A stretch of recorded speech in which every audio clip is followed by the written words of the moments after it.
نحمده ونصلي على رسوله الكريم اما بعد فاعوذ بالله من الشيطان الرجيم بسم الله الرحمن الرحيم رب اشرح لي صدري ويسر لي امري واحلل عقدة من لساني يفقهوا قولي الذين وہ لوگ قال لهم الناس جن کو لوگوں نے کہا تھا ان الناس قد جمعوا لکم بے شک لوگ تمہارے لیے جمع ہو گئے ہیں، تمہارے خلاف بڑی فوجیں جمع ہوئی ہیں، فخشوہم تو ان سے ڈرو، فزادہم ایمانا تو بڑھ گیا ان کا ایمان، اس بات سے ان کے ایمان میں اور اضافہ ہو گیا۔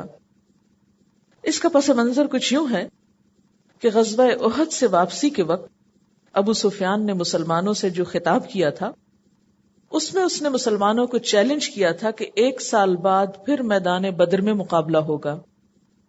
اس چیلنج کو آپ صلی اللہ علیہ وسلم نے قبول کر لیا، کیونکہ اس سال مکہ میں قحط پڑا ہوا تھا، تو اس نے اپنی ندامت اور خفت کو چھپانے اور الزام کو دوسروں کے سر تھوپنے کے لیے یہ تدبیر سوچی کہ خفیہ طور پر ایک شخص نعیم بن مسعود کو مدینہ بھیجا اور کچھ دے دلا کر اس کی یہ ڈیوٹی لگائی، یعنی کچھ رشوت دی اور اس کی یہ ڈیوٹی لگائی کہ وہاں جا کر یہ خبر مشہور کر دے کہ ابو سفیان کا لشکر آ رہا ہے اور بہت بڑی تیاری کے ساتھ آ رہا ہے اور بہت بڑے پیمانے پر لشکر کی تیاری ہو رہی ہے اور اسلحہ بھی بہت سارا ہے، اتنا بڑا لشکر ہے کہ پورا عرب بھی اس کا مقابلہ نہ کر سکے گا۔ یہ سب کچھ کیا تھا؟ دراصل پروپیگنڈا۔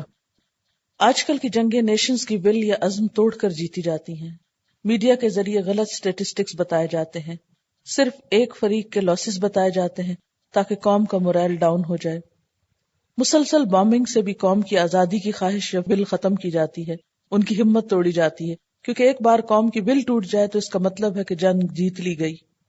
تو اس دور میں بھی یہ جنگی حکمت عملی کا ایک حصہ تھا کہ پروپیگنڈے سے جنگ جیتی جائے، دشمن کے دل میں خوف پیدا کیا جائے، اور اس سارے پروپیگنڈے کا مقصد دراصل مسلمانوں کو دہشت زدہ کرنا تھا تاکہ مقابلہ کرنے کی ان میں ہمت ہی نہ رہے۔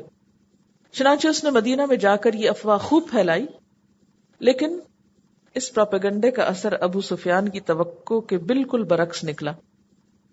اس خبر سے مسلمانوں کا ایمان اور جوش و جذبہ اور بڑھ گیا، اور آپ صلی اللہ علیہ وسلم 1500 صحابہ کو لے کر بدر کے میدان میں پہنچ گئے۔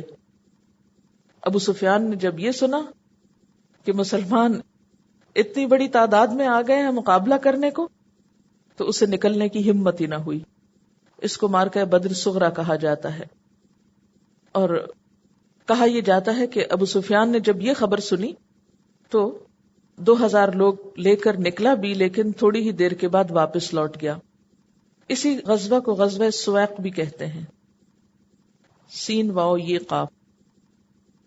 الذین قال لهم الناس ان الناس قد جمعوا لکم وہ لوگ کہ جن سے لوگوں نے کہا کہ بے شک تمہارے لیے لوگ جمع ہو گئے، فخشوہم ان سے ڈرو۔ بعض مفسرین نے یہ بھی کہا ہے کہ یہ آیت جو ہے پچھلی آیتوں سے متعلق ہے، یعنی اس آیت کی تفسیر میں 2 اوپینین ہیں۔ ایک تو یہ کہ یہ غزوہ بدر صغریٰ کے بارے میں ہے، اور دوسری یہ کہ یہ غزوہ حمراء الاسد ہی کے بارے میں ہے جس کا ذکر پچھلی آیات میں ہو رہا ہے۔ بہرحال اصل بات کیا ہے کہ اس خبر سے مسلمانوں کا ایمان اور بڑھ گیا، فزادہم ایمانا۔ یہ کیسے ہوا جبکہ ابو سفیان کا مورائل اور ڈاؤن ہو گیا؟ حالانکہ پروپیگنڈا اس نے کیا تھا، لیکن جب اسے پتا چلا کہ 1500 کا لشکر پہنچ گیا ہے بدر کے میدان میں تو اس کی ہمت ٹوٹ گئی اور پھر وہ نکل بھی نہیں سکا۔ تو ایسا کیوں ہوا؟ ایسا کب ہوتا ہے؟ ایمان ہی کی موجودگی میں ایمان بڑھتا ہے۔ آپ دیکھیں کہ جس کنویں کے سوراخ یا سوتے جو ہیں یا پانی کی جو نکلنے کی جگہ ہے اس میں زور ہوتا ہے یا پانی کا پریشر ہوتا ہے، تو اس کنویں سے جتنا آپ پانی نکالیں اتنا ہی وہ اور زیادہ اوپر آتا چلا جاتا ہے۔ اسی طرح جو آگ شدت سے بھڑکتی ہے، اگر اس میں گیلی لکڑی بھی ڈال دیں تو کیا ہوتا ہے؟ وہ اس کو بھی سکھا کے اور جلا کے اپنی آگ میں اور اضافہ کر لیتی. اصل چیز یہ ہے کہ آپ کے اندر ایمان کی حرارت کتنی. اگر وہ حرارت موجود ہے تو اس کا نتیجہ کیا ہوگا کہ ہر خبر اور ہر چیز آپ کے اندر آ کر مزید ایمان کی قوت پیدا کرے گی، بجائے اس کے کہ آپ کو خوف زدہ کرے.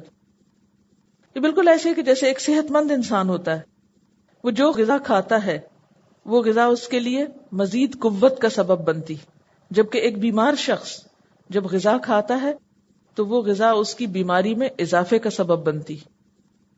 اسی لیے بیمار کو پرہیز بتایا جاتا ہے. تو جو ایمانی طور پر بیمار ہوتے ہیں وہ ایسی باتیں سن کر مزید ہمت ہار بیٹھتے ہیں، لیکن جن لوگوں کے اندر ایمان کی چمک ہوتی ہے، ایمان کی شمع جل رہی ہوتی، ان کو ایسی خبریں بزدل نہیں بناتی، نہ وہ اس سے خوف کھاتے ہیں، بلکہ ان کا ایمان اور بڑھ جاتا ہے. یعنی خیر سے خیر پھوٹتی ہے، لیکن جہاں شر ہو وہاں سے خیر کی توقع نہیں رکھی جا سکتی جب تک کہ اس کی صفائی نہ ہو جائے. بہرحال وقالو، اور ان کی زبان پر تھا کیا، حسبنا اللہ ونعم الوکیل، کافی ہے ہم کو اللہ اور وہ بہترین کارساز ہے. یعنی یہ خبر سن کر انہوں نے اللہ پر توکل کیا. نعم الوکیل کہا، وکیل کا لفظ توکل ہی سے ہے. ان کا یہ یقین تھا کہ ہم اللہ کے راستے میں نکل رہے ہیں، اگرچہ حالات مشکل ہیں لیکن اللہ تعالی ہمیں تنہا نہ چھوڑے گا. یہ جو کلمہ ہے حسبنا اللہ ونعم الوکیل، یہ انسان کو بہت زبردست ڈھارس اور تسلی دیتا ہے. انسان کے اندر اعتماد اور یقین کی ایک لازوال قوت پیدا کرتا ہے. کافی ہے ہم کو اللہ، تیاری تو اپنی سی کر لی ہم نے، اور باقی کمی سب اللہ پوری کرے گا، کیونکہ اس کے راستے میں ہم نکل رہے ہیں. بخاری کی روایت میں آتا ہے کہ جب نمرود نے حضرت ابراہیم علیہ السلام کو آگ میں ڈالا تھا تو انہوں نے بھی یہی کلمہ پڑھا تھا، حسبی اللہ ونعم الوکیل.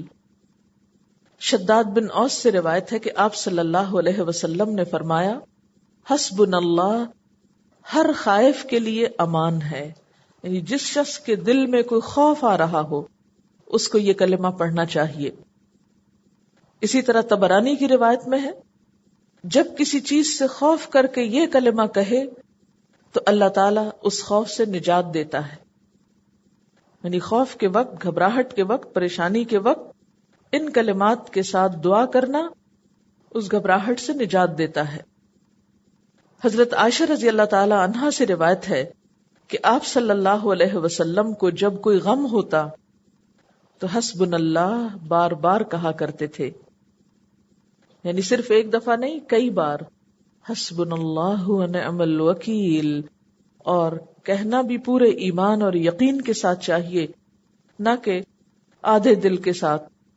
کیونکہ جتنا آپ کا یقین زیادہ ہوگا، جتنی ایمانی قوت آپ کے اندر زیادہ ہوگی، اتنی ہی آپ کی مدد زیادہ آئے گی. لیکن اس کا یہ مطلب نہیں ہے کہ انسان بددلی کے ساتھ اور بیزاری کے ساتھ یا مایوسی کے ساتھ یہ کلمہ پڑھے. عوف بن مالک فرماتے ہیں کہ آپ صلی اللہ علیہ وسلم کی خدمت میں 2 شخصوں کا مقدمہ آیا. آپ نے ان کے درمیان فیصلہ فرما دیا. یہ فیصلہ جس کے خلاف تھا اس نے نہایت سکون سے فیصلہ سنا اور چلتے ہوئے کہنے لگا، حسبی اللہ ونعم الوکیل. آپ نے فرمایا، اس شخص کو میرے پاس لاؤ، اور فرمایا، ان اللہ یلوم علی العجز ولکن علیک بالکیس فاذا غلبک امر فقل حسبی اللہ ونعم الوکیل. بے شک اللہ تعالیٰ بے وقوفی پر ملامت کرتا ہے، مگر تجھے ہوشیاری لازم ہے. پھر اگر تو کسی وجہ سے ہار جائے تو کہہ مجھے اللہ ہی کافی ہے اور وہ بہتر کام بنانے والا ہے. یعنی ایسا نہیں کہ انسان ہاتھ پاؤں توڑ کے بیٹھ جائے اور کچھ نہ کرے اور پھر کہے حسبنا اللہ ونعم الوکیل، بلکہ حکم کیا ہے کہ انسان تمام وسائل اور ذرائع جو بھی ممکنہ اس کے پاس اوزار ہیں یا ہتھیار ہیں یا جو بھی سپورٹ ہے اس کو اکٹھے کرنے کے بعد حسبنا اللہ ونعم الوکیل کہے. اس سے کیا بات پتہ چلتی ہے کہ حسبنا اللہ و نعم الوکیل سستی کے مارے اور بیکاری میں پڑھنے کی دعا نہیں کہ آپ کام نہ کریں، کوشش نہ کریں، وسائل استعمال نہ کریں اور پھر کہہ دیں حسبنا اللہ و نعم الوکیل. ایسے موقع پر نہیں، بلکہ حکم کیا ہے کہ اعقل و توکل، پہلے باندھو پھر توکل کرو. جیسے وہ ایک روایت میں آتا ہے نا کہ ایک شخص حضور صلی اللہ علیہ وسلم سے ملاقات کے لیے آیا اور اپنا اونٹ باہر کھلا چھوڑ کے اندر آ گیا. تو آپ نے پوچھا کہ تمہارا اونٹ کہاں ہے؟ اس نے کہا اللہ کے بھروسے پہ چھوڑ آیا ہوں. اللہ کے توکل اس کو چھوڑ دیا. آپ نے فرمایا نہیں، اعقل و توکل، پہلے جا کے اس کو باندھو پھر توکل کرو. تو اسی طرح حسبی اللہ و نعم الوکیل کہنا دراصل زبان سے اللہ پر توکل کا اظہار ہے کہ ہم توکل کر رہے ہیں. وکیل اور توکل ایک ہی روٹ ہے، ایک ہی اصل سے ہیں. مثلاً آپ کے سامنے سانپ آ جاتا ہے، آپ نے اس کو مارنا ہے، تو آپ بیٹھے رہیں ہاتھ پہ ہاتھ رکھ کے کہ حسبنا اللہ و نعم الوکیل. نہیں، آپ اٹھے، ڈنڈا اٹھائیں، اس کے سر پہ ماریں اور مارتے ہوئے کہیں حسبنا اللہ و نعم الوکیل. یعنی حسبنا اللہ و نعم الوکیل مایوس انسان کا کلمہ نہیں ہے، بہادر انسان کا ہے، بزدل کا نہیں، شجاع کا کلمہ ہے کہ کوشش بھی کرے اور اپنی ذات پہ بھروسہ نہ کرے، اللہ کی ذات پر کرے. نتیجہ کیا ہوا؟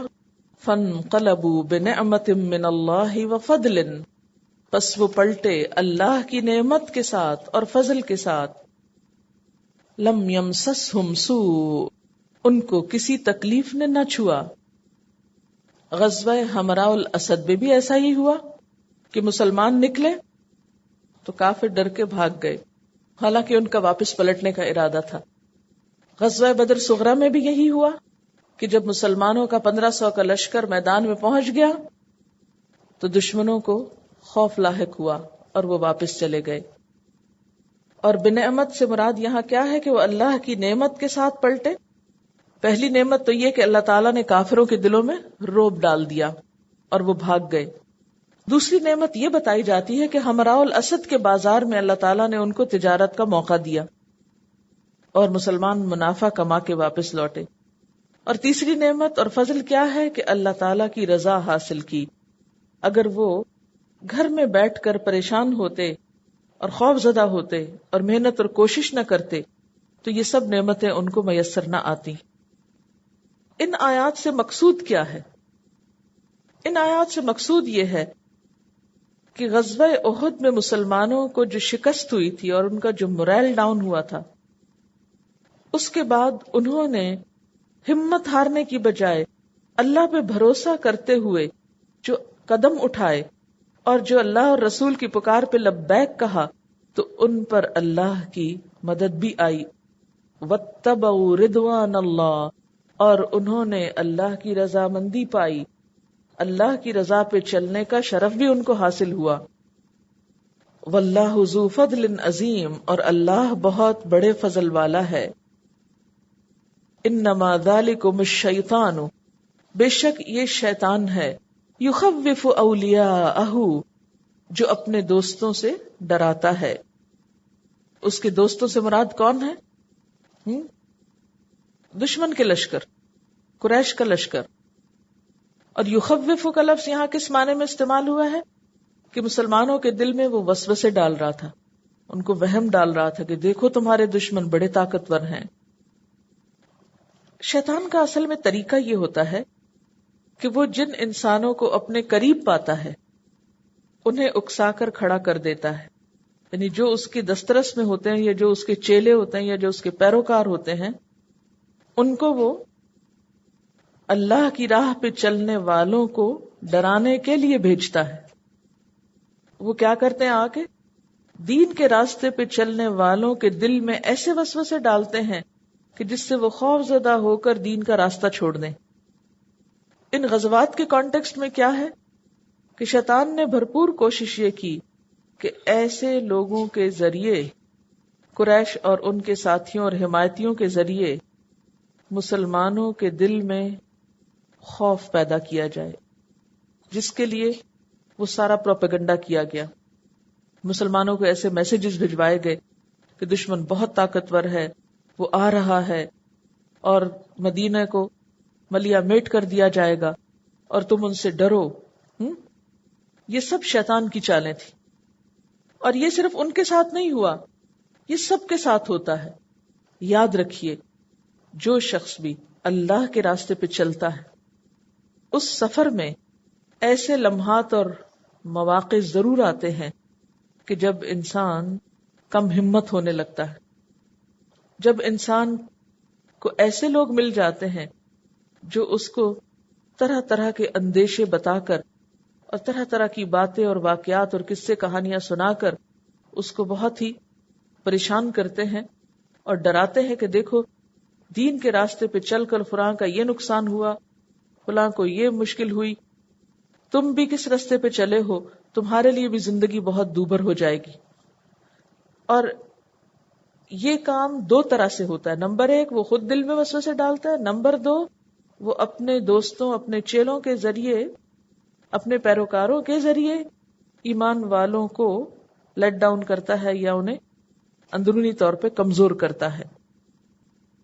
جیسا کہ آپ جانتے ہیں کہ ابو سفیان نے غزوہ احد کے موقع پر اگلے سال بدر کے میدان میں ملاقات کی دھمکی دی تھی اور چیلنج کیا تھا، لیکن بعد میں خود ہی ہمت ہار کے بیٹھ گیا اور مسلمانوں پہ الزام تھوپنے لگا اور انہیں ڈرانے کے لیے اور انہیں خوف زدہ کرنے کے لیے نعیم بن مسعود کو بھیجا تاکہ وہ مسلمانوں کو آ کر پریشان کرے کہ دشمن بہت بڑے لشکر کے ساتھ آ رہا ہے اور اس طرح مسلمان جو ہیں وہ نکلیں گے نہیں.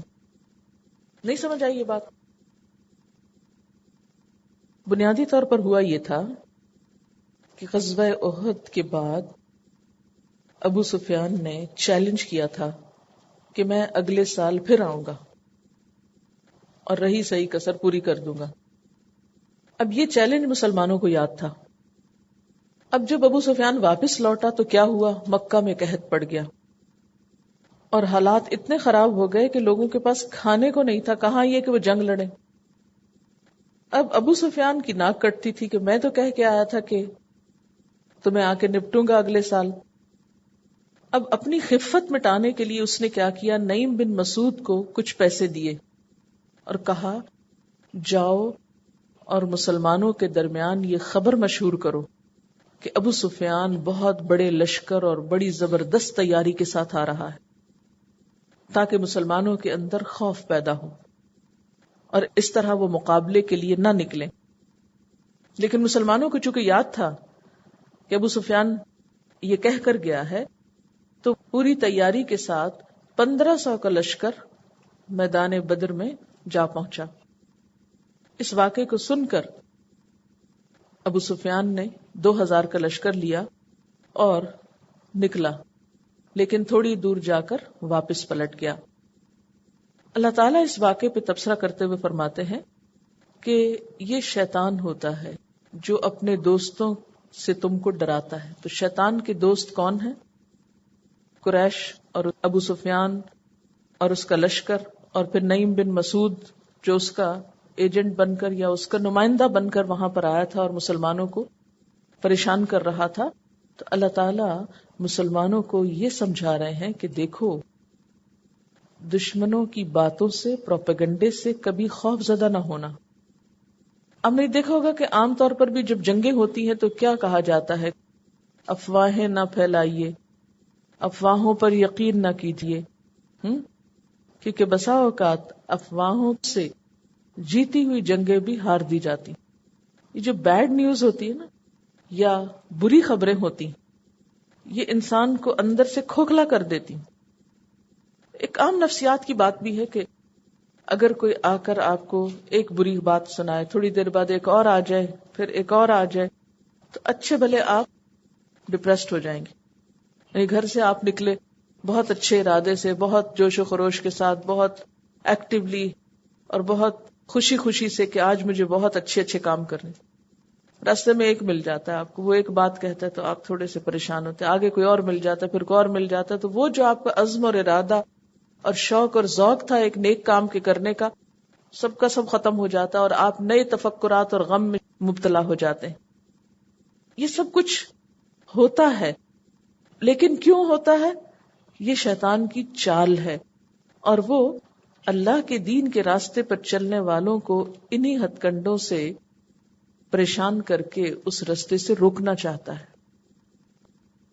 انما ذالکم الشیطان یخوف اولیاءہ، یہ تو شیطان ہے جو تمہیں اپنے دوستوں سے ڈرا رہا ہے. فلا تخافوہم، پس ان سے مت ڈرو. وخافونی، اور مجھ سے ڈرو. یعنی لوگوں کے ڈر سے زیادہ تمہارے دل میں اللہ کا ڈر ہونا چاہیے. ان کنتم مؤمنین، اگر تم مومن ہو، اگر تمہارے اندر ایمان ہے تو ایمان اس بات کا تقاضا کرتا ہے کہ اللہ کا ڈر غالب ہو ہر ڈر پر. سورۃ الزمر میں آتا ہے الیس اللہ بکاف عبدہ، کیا اللہ اپنے بندے کے لیے کافی نہیں ہے. اور وہ شعر بھی آتا نا، کیا غم ہے اگر ساری خدائی ہو مخالف، کافی ہے اگر ایک خدا میرے لیے ہے. پوری دنیا مل کر بھی اگر میری مخالفت کرے کچھ نقصان نہیں دے سکتی اگر اللہ کی مدد میرے ساتھ ہے. کیوں؟ اس لیے کہ اللہ سب سے بڑھ کر طاقتور ہے، ہر چیز پر قدرت رکھتا ہے، اس کا علم ہر چیز پہ محیط ہے، اس کو نیند نہیں آتی، اس کو اونگ نہیں آتی. اچھا، خوف خدا ہوتا کیا ہے؟ کیا محض جذباتی طور پر، وقتی طور پر کوئی آیت سن کے، کوئی چیز سن کے رونے لگ جانا، اس کا نام ہے خوف خدا؟ یہ نہیں خوف خدا ہوتا. یہ تو ایک ماحول کی پیداوار ہوتی ہے کہ آپ ایک خاص ایٹماسفیئر میں ہیں، ایک خاص جگہ پر ہیں اور ایک جذباتی کیفیت میں ہے، تو ان جذبات کی وجہ سے آپ کے آنسو نکل گئے. تو یہ خوف خدا نہیں ہوتا.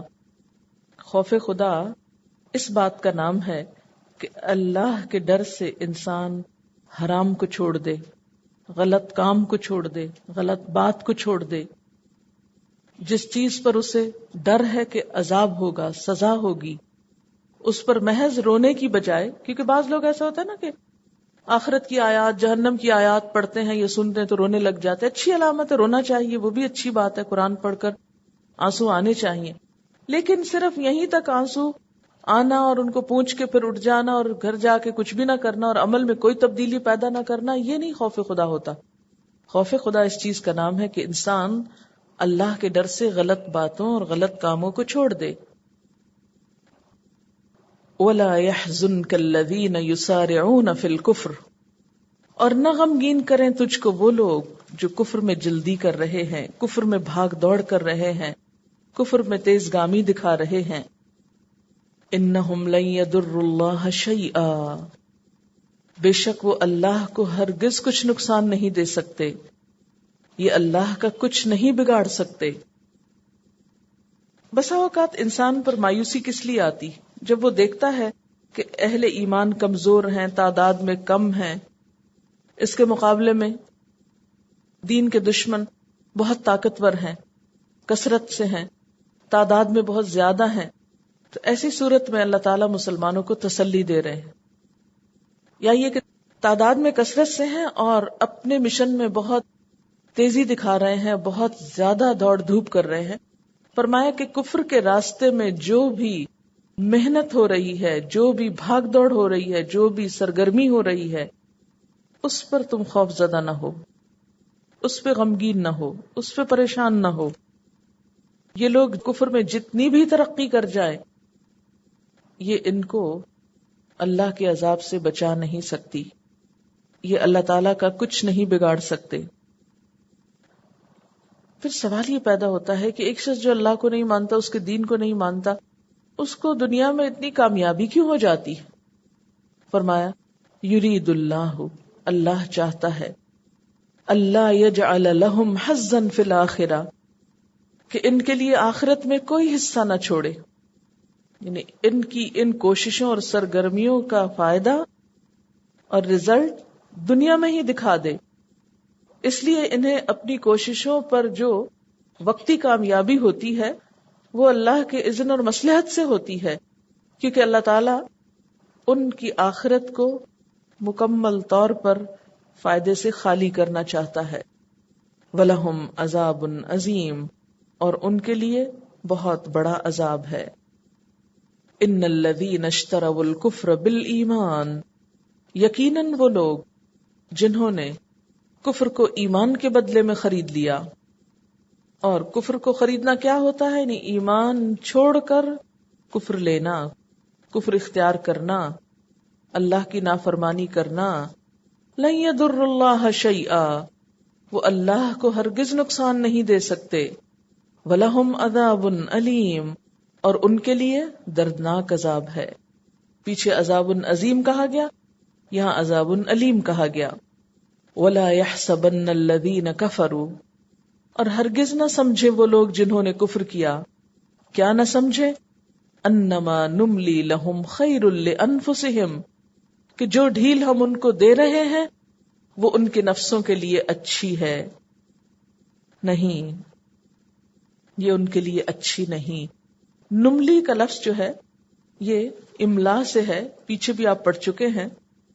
اس کا معنی ہے عمر کا لمبا ہونا اور عیش کی زندگی پانا. کہ کافروں کو ان کے کفر کے باوجود جو لمبی عمر مل جاتی ہے اور عیش کی زندگی ملتی ہے، اس سے وہ بڑے فائدے میں ہیں؟ نہیں. جیسے کہ سورۃ المؤمنون کی آیت 55 اور 56 میں آتا ہے، اَيَحْسَبُونَ أَنَّمَا نُمِدُّهُمْ بِهِ مِن مَّالٍ وَبَنِينَ نُسَارِعُ لَهُمْ فِي الْخَيْرَاتِ بَل لَّا يَشْعُرُونَ، کیا وہ سمجھ رہے ہیں کہ ہم ان کو مال اور بیٹوں سے جو مدد دے رہے ہیں یہ ان کو بھلائیوں میں سبقت دے رہے ہیں، بھلائیوں میں ان کے جلدی کر رہے ہیں؟ بل لا یشعرون، بلکہ وہ شعور ہی نہیں رکھتے. ایک اور آیت میں آتا ہے، لا تعجبک اموالہم ولا اولادہم، ان کے مال اور اولادیں تمہیں تعجب میں نہ ڈالیں، تمہیں حیران نہ کریں، تمہیں اٹریکٹ نہ کریں کہ یہ لوگ اللہ کو بھی نہیں مانتا پھر بھی دنیا میں اتنی عیش و عشرت سے رہ رہے ہیں. یہ ان کے حق میں اچھا نہیں. یعنی ایک انسان کا دنیا میں بے پناہ ترقی کر کے پوری دنیا کے عیش و عشرت کے سامان مہیا کر لینا یہ کوئی کامیابی کی بات نہیں. انما نملی لہم، بے شک ہم ان کو مہلت دے رہے ہیں، بے شک ہم ان کو جو ڈھیل دے رہے ہیں وہ اس لیے ہے لیزدادوا اثما، کہ وہ گناہ میں اور بڑھ جائیں. کیونکہ جب انسان کو غلط راستے پہ چل کے کوئی ترقی ہونے لگتی ہے، مثلا آپ نے دیکھا ہوگا جھوٹ بولنے والوں کو بھی بڑا منافع ہوتا ہے، رشوت لینے والوں کو بھی بہت دنیاوی خوشحالی مل جاتی ہے. فرمایا کہ یہ دنیاوی ترقی اور خوشحالی کا ملنا ان کے حق میں کچھ اچھا نہیں. یہ تو ہم ان کو ڈھیل اس لیے دے رہے ہیں، یہ ترقی دیے جا رہے ہیں کہ وہ گناہوں میں اور بڑھ جائیں، ان کے گناہ اور جمع ہو جائیں. وَلَهُمْ عَذَابٌ مُهِينٌ، اور ان کے لیے عذاب ہے رسوا کرنے والا. اب آپ دیکھیے عذاب کی تیسری قسم بتا دی گئی، عذاب عظیم، عذاب علیم، عذاب مہین. یہ جو لمبی عمر کے ساتھ گناہوں کی کثرت ہے یہ انسان کے حق میں بہت نقصان دہ ہے. اس کے بارے میں حضرت ابی بکرہ کہتے ہیں کہ ایک شخص نے پوچھا، اے اللہ کے رسول صلی اللہ علیہ وسلم، کون سا آدمی بہتر ہے، کون سا انسان اچھا ہے؟ آپ نے فرمایا، وہ شخص جس کی عمر زیادہ ہو اور عمل اچھے ہوں. پھر پوچھا کون سا آدمی برا ہے؟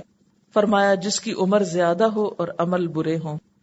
کیونکہ زیادہ عمر کے ساتھ زیادہ برائیاں، زیادہ بڑی گٹھڑی تیار ہو جائے گی نا گناہوں کی. لیکن اس کے برعکس خوش قسمت ہے وہ کہ جس کو لمبی عمر ملے اور وہ عمر نیکی کے کاموں میں گزرے، کیونکہ اتنا ہی کثرت سے زیادہ نیک اعمال نامہ تیار کر سکے گا. تو اللہ تعالیٰ نے ان کافروں کو ان کے کفر کے باوجود کیوں ڈھیل دے رکھی ہے؟ ان کافروں کو ان کے کفر کے باوجود کیوں ترقی اور کیوں دنیاوی طور پر خوشحالی عطا کر رکھی ہے؟ اس لیے کہ ان پہ حجت تمام ہو جائے اور ان کے گناہوں کا پیمانہ لبریز ہو جائے، اس طرح کہ پھر جب یہ کشتی ڈوبے تو ابھر نہ سکے. وآخر دعوانا ان الحمد للہ رب العالمین. سبحانک اللہم وبحمدک نشہد ان لا الہ الا انت نستغفرک ونتوب الیک. والسلام علیکم ورحمۃ اللہ وبرکاتہ.